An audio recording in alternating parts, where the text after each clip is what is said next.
ये मानसिक रूप से लोगों को मार रहे हैं कि जो हमारे खिलाफ बोलेगा उसके खिलाफ बुलडोजर चला देंगे। संविधान पर बुलडोजर है, संविधान गिराया जा रहा है। चलिए अगर हम बर्बाद हो गए तो आज इतने बैरिकेड क्यों लगा रखे थे? आज हमारे कार्यकर्ताओं को अपने दफ्तर तक पहुंचने नहीं दिया गया। 72,000 परिवार बर्बाद हो गए, वो मुद्दा मीडिया ने कहीं नहीं दिखाया। जो हमारे भगवान शिव का घर है, कैलाश पर्वत क्यों नहीं लाते हिंदुस्तान में? मैं एज अ मुसलमान मैं जिम्मेदारी के साथ कहता हूं कैलाश पर्वत पे चढ़ाई कीजिए, हम अपनी जानें दे देंगे, अपने भगवान का घर वापस हिंदुस्तान में लेके आएंगे। पहले हम कैलाश मानसरोवर पर्वत लेके आएंगे जो चाइना के पास है, हमारे भगवान का घर है, मेरे हिंदू भाइयों की आस्था का प्रतीक है और मैं एज अ मुसलमान अपने हिंदू भाइयों के साथ खड़ा हूँ, जान देने को तैयार हूँ। अखंड भारत बनाइए, जनता को इवेंट मैनेजमेंट में लगा रखा है, आपको रोज एक नई डोज दी जाती है, धार्मिक अफीम की चरस चटाई जाती है, खूब नशा चल रहा है। श्रीलंका में नशा जनता का उतर गया, वहां भी मुसलमानों को मारा गया, क्रिश्चियंस को मारा गया और आखिर में वही बुद्ध भाई आज उनके घर जला रहे प्राइम मिनिस्टर के। दिया नहीं, दिया कुमारी जी ने तो बहुत सही कहा, उन्हीं का है ताजमहल, उन्हीं का है। हाँ सुनिए क्यों, भाई उनके फुप्पा थे औरंगजेब, फूफा थे क्यों सुनिए ना, राजा मान सिंह की बहन उनसे ब्याही थी ना, तो औरंगजेब दामाद थे हमारे इनके ठाकुर भाइयों के, राणाओं के, तो दिया कुमारी जी के फूफा जी थे, वो उन्हीं का है। हमें हाँ, औरंगजेब साहब की बीवी कौन थी? आप बताइए ना, औरंगजेब किनके बेटे थे? औरंगजेब जो थे शाहजहां की जो हिंदू बीवी थी मेवाड़ की राज, उनकी बेटे थे, वो उन्हीं का है। मगर पहले इस बात को वो माने कि औरंगजेब उनके फुप्पा थे, पहले तो इस बात को माने वो, माने हाँ ताजमहल लेके जाए, हाँ ताजमहल हम दे दे, क्या बात है, उन्हीं के फुप्पा का था, वही ले जाए। मैं कह रहा हूँ दिया कुमारी जी को ताजमहल दिया, उनके फुप्पा का था, वो दे दिया उनको। कुतुब मीनार बजरंग दल को दे दिया, ले जाओ। हनुमान जी का गदा इसी पे टिका होता, मैं मानता हूँ इस बात को, ले जाओ। अब तो आ जाओ, अब गरीब की बात कर लो, अब तो बुलडोजर रोक दो, सब कुछ बेच दिया, LIC का IPO बेच दिया, यही बेच दो, हमारी लाल किला बेच दो, सब बेच दो, मगर आखिर में अल्लाह के वास्ते भगवान के वास्ते मुद्दों पे आ जाओ। नमस्कार, मैं उदय विश्व में, आप देख रहे हैं लोकतंत्र टीवी।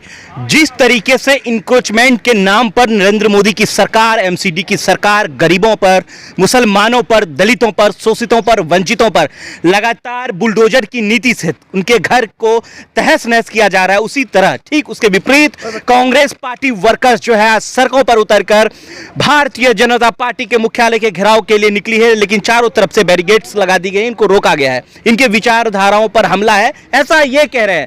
लगातार जानने की कोशिश करेंगे कि क्या बुलडोजर की नीति के खिलाफ आखिर क्यों सड़कों पर कांग्रेस पार्टी वर्कर्स आई है। कैसे देख रहे हो सर, क्या स्थिति है? देखिए, ये जो बुलडोजर की राजनीति है, ये अगेंस्ट हमारे कॉन्स्टिट्यूशन के है, कॉन्स्टिट्यूशन कहीं नहीं कहता। और देखिए, अदालत में कोई फैसला नहीं हुआ, अदालत के फैसले के बाद भी अदालत किसी भी अपराधी का घर नहीं तोड़ सकती, तो ये घर तोड़ने की प्रथा जो उन्होंने चलाई है बेसिकली अपने आप को गौरवान्वित करने के लिए, और जो इनके अंधभक्त उनको दिखाने के लिए हम सख्त सजा का प्रावधान है। देखिए, सजा जब होगी जब कोर्ट उसको डिसाइड करेगा, तो अगर इस तरह बुलडोजर चलाने हैं तो पार्लियामेंट इस पे अपने सुप्रीम कोर्ट पे ताला डाल दिया, अदालतें बंद कर दीजिए। और बुलडोजर जो है, ये राजनीति जो है, ये बहुत टैक्टिकली है, ये मानसिक रूप से लोगों को मार रहे हैं कि जो हमारे खिलाफ बोलेगा उसके खिलाफ बुलडोजर चला देंगे। संविधान पर बुलडोजर है, संविधान गिराया जा रहा है और कांग्रेस पार्टी संविधान की अस्मिता बचाने के लिए सड़कों पर उतरी हुई है। आप जैसे मीडिया चैनल हमें दिखा देंगे, बड़े मीडिया चैनल हमें दिखाते भी नहीं। बर्बाद हो गई कांग्रेस पार्टी, खत्म हो गया, नामो निशान मिट गया। चलिए अगर हम बर्बाद हो गए तो आज इतने बैरिकेड क्यों लगा रखे थे? आज हमारे कार्यकर्ताओं को अपने दफ्तर तक पहुंचने नहीं दिया गया। आज सुबह 6 बजे से जो इनके 35,000 ट्रोल बैठ के राहुल जी को ट्रोल करते हैं, जिनको पैसे मिलते हैं इस बात के अंधभक्तों को, वो क्यों करते हैं ऐसा? बंद कर दीजिए। आप राहुल गांधी से डरते हैं, आपको पता है इस मुल्क में एक ही पार्टी है, वो कांग्रेस पार्टी है, जो दोबारा खड़ी होगी और इस देश को दोबारा उस पे लाएगी जिस उस पे हिंदुस्तान का स्तर था। आज हिंदुस्तान में आप देखिए, बेसिकली बुलडोजर क्या है, आपको मुद्दों से भटकाया जा रहा है। 72,000 नौकरियां रेलवे की खत्म हो गई पिछले 6 साल में, 72,000 परिवार बर्बाद हो गए, वो मुद्दा मीडिया ने कहीं नहीं दिखाया। अखबार में छोटी सी एक कटिंग आई उसकी, वो 72,000 परिवार जो है आज भी शायद इसलिए खुश हो रहे होंगे कि ज्ञानवापी मस्जिद के नीचे मंदिर निकल रहा है और बुलडोजर मुसलमानों पे चल रहा है। विष्णु स्तंभ लाल वो कुतुब मीनार। इसको कहते हैं अब्दुल टाइट है। अरे अब्दुल को टाइट करने के चक्कर में शंकर सुरेंद्र क्यों परेशान हो? रोजी रोटी तो इनकी भी छिन नहीं है। एक 20% मुसलमानों को टारगेट करके 80% हमारे हिंदू भाइयों का तो नुकसान हो रहा है। ये समझने वाली बात ये कांग्रेस जानती है। ताजमहल और कुतुब मीनार पर कब्जा करने का क्या तरीका है? क्यों ऐसा कर रहे हैं? देखिए हिंदू राष्ट्र बनाएंगे, विष्णु स्तंभ है, मैं बिल्कुल हिंदू राष्ट्र के लिए इनके साथ खड़ा हूं। कांग्रेस पार्टी हम कहते हैं आप अखंड भारत बनाइए, अफगानिस्तान को साथ लाइए। सबसे पहले आप उस पर्वत को लाइए जो चाइना में, जो हमारे भगवान शिव का घर है। कैलाश पर्वत क्यों नहीं लाते हिंदुस्तान में? मैं एज अ मुसलमान मैं जिम्मेदारी के साथ कहता हूं कैलाश पर्वत पर चढ़ाई कीजिए, हम अपनी जानें दे देंगे, अपने भगवान का घर वापस हिंदुस्तान में लेके आएंगे। चाइना से लड़ने को कह रहे हो आप? भैया अखंड भारत कैसे बनेगा? अखंड भारत ऐसी तो बनेगा, पहले हम कैलाश मानसरोवर पर्वत लेके आएंगे जो चाइना के पास है, हमारे भगवान का घर है, मेरे हिंदू भाइयों की आस्था का प्रतीक है, और मैं एज अ मुसलमान अपने हिंदू भाइयों के साथ खड़ा हूं, जान देने को तैयार हूं। अखंड भारत बनाइए, सबसे पहले कैलाश मानसरोवर लाइए वापस हिंदुस्तान के अंदर, अफगानिस्तान भी लाइए, श्रीलंका भी लाइए, बहुत अच्छी बात है। अखंड भारत बनना चाहिए। चल रहा है सर, लोग कह रहे हैं हिंदुस्तान के आवाम। देखिए अखंड भारत का मतलब क्या है कि 20% मुसलमान से तो पहले डर रहे हैं, डरा के रखा है ना, झूठ फैला के। तो जब ये 20% मुसलमान बांग्लादेश पाकिस्तान का मिला के यहाँ 50% हो जाएगा तो फिर देश कैसे चलेगा? अरे 20% तो तुम्हें भान ही रहे, 40% और लाने के चक्कर में हिंदुस्तान में, भाई उसमें तो फिर रोहिंग्या भी आएंगे, बांग्लादेशी भी आएंगे, अफगानिस्तान भी आएगा, तो फिर आप कैसे उन्हें झेलोगे, बर्दाश्त करोगे? तो ये अखंड भारत का ये सब एक सपना है, ये ख्वाब बेचा जा रहा है, आम आदमी को मुद्दों से भटकाया जा रहा है। आज सबसे बड़ा मसला ये है कि आपका खाने का आटा कितने का आ रहा है, आपका सरसों का तेल कितने का हो गया है, आज हर चीज महंगी हो गई है। आज केला लेने जाइए 60 रुपए दर्जन से कम नहीं मिलता। गरीब आदमी, लेबर क्लास आदमी, मैं बचपन से देखता था, सुबह रेले की खेली पे खड़ोगे 6 केले खा के काम पे चले आता था, जब 10 रुपए के दर्जन आते थे। 60 रुपए के दर्जन गरीब आदमी कहाँ से खाएगा? आज आपको इवेंट मैनेजमेंट लगा रखा है, जनता को इवेंट मैनेजमेंट में लगा रखा है, आपको रोज एक नई डोज दी जाती है, धार्मिक अफीम की चरस चटाई जाती है, खूब नशा चल रहा है। श्रीलंका में नशा जनता का उतर गया, वहां भी मुसलमानों को मारा गया, क्रिश्चियंस को मारा गया, और आखिर में वही बुद्ध भाई आज उनके घर जला रहे प्राइम मिनिस्टर के। हिंदुस्तान में क्या होगा सर अगर श्रीलंका में ये स्थिति है? तो आवाम को तो डर लगना चाहिए, पड़ोसी जल रहा है, अपनी भी बारी आ सकती है। पड़ोसी जल रहा है और हमें अपने मुल्क की परवाह करनी चाहिए। हमें भाजपा के और इनके जो ये तंत्र है हिंदू सेना, इनसे हटके हमें सबसे पहले अपने पड़ोसी की फिक्र करनी है, जो मेरे मोहल्ले का पड़ोसी है, चाहे वो हिंदू हो चाहे मुसलमान हो, आपस में मिलकर रहना है। देखिए आपके लिए कांग्रेस पार्टी खड़ी है, हमारी विचारधारा गांधी नेहरू की विचारधारा है, सबको मिलकर यहाँ रहना है, एक साथ तरक्की करनी है। जब हिंदुस्तान ने तरक्की की तो सबने तरक्की की। भाई जब आज हिंदुस्तान ऊपर चल के गया, हमारे मनमोहन सिंह सरदार जी ने एक बफर जोन क्रिएट किया इकोनॉमी में। ही नहीं है, मुद्दा है ताजमहल के 22 कमरों का।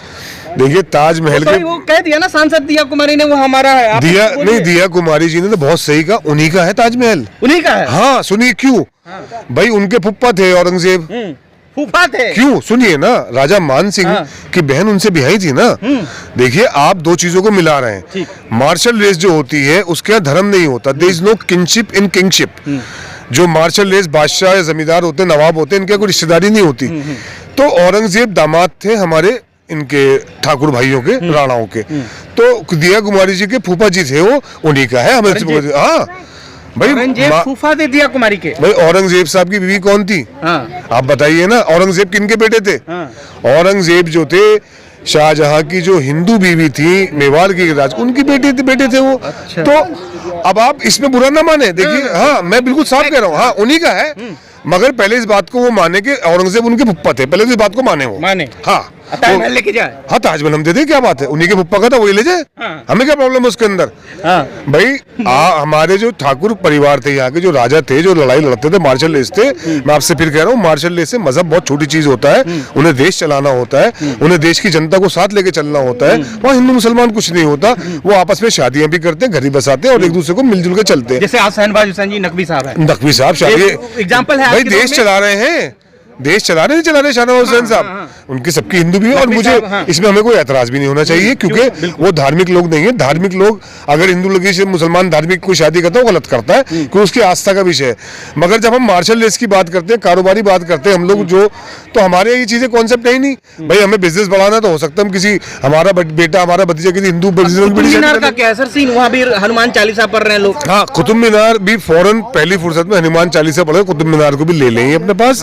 देखिए मैं ये कहना चाहता हूँ, इन सबसे हटके अब मुद्दों पे आ जाओ।